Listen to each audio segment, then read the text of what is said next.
الأجداد اليوم يومك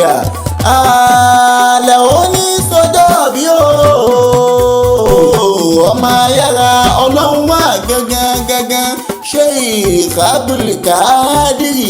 ewì Ìlọrin wọn ò pè é fún kú o àwọn ní kìfáwọ ọmọ ìyá mọ́sà lónìí wípé ọjọ́ abínisáyé ọjọ́ bíi tí ìdíre èdè àní ni ó dire fẹ́ ni ó bá fẹ́ ìrántí ọjọ́ ìbí kì í ṣeré ṣẹ́ni bá mọ̀nú òní ó mọ fẹ́ dún aláwọ̀ lásìkò ní àdúgbò àti kọ́líbá bẹ́ẹ̀ àmọ́ lóore àrákẹ́ta ọgbọ́n fẹ́lẹ́dùà tó tún ní àmọ́ ọbẹ̀ ìtún ló ní ọmọ di tuntun látòní lọ alálàó ìzáná sáré tùṣù níní mímọ̀ bá rí ìyá ìlànà àrídìá alihamdulilayi ni àfọdúnmọ́dún látọrọ fọlọ́mọ̀ owó ọmọ ayára asosùmọ̀sù nínú owó ọlá àìkú baálé ọ̀rọ̀ oríwọlá oníṣẹ́ ńlá báàbò lówó jà ní mo lóye kára ìfowó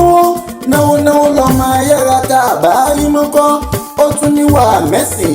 ìmọ̀ náà ní dàrú boríwọlá oníṣẹ́ ńlá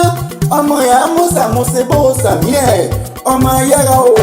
ọmọ wẹ́rẹ́wẹ́ ni mò ń kí bàbá tó bí yín lọ́mọ ìyẹn nílọrin Àfọ̀njá Ìlọrin Àfọ̀njá ìlú dùdúyọ̀ ìlú tó tóbi tí ò léegun ẹ̀sìn léegun létí wa ọkọ̀ lówó ọbẹ̀ bẹ́ẹ̀ wọn kì í lù lágbàjì kéwù ni wọ́n ń ké ẹni Àfọ̀njá bàtà nílọrin wọn kì í kéré kékeré inú wa àfáà ọlọ́lá bẹ́nu wọn olówó bẹ́nu wọn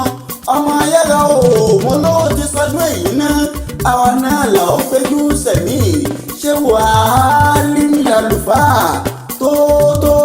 àlùfáà ṣe wàá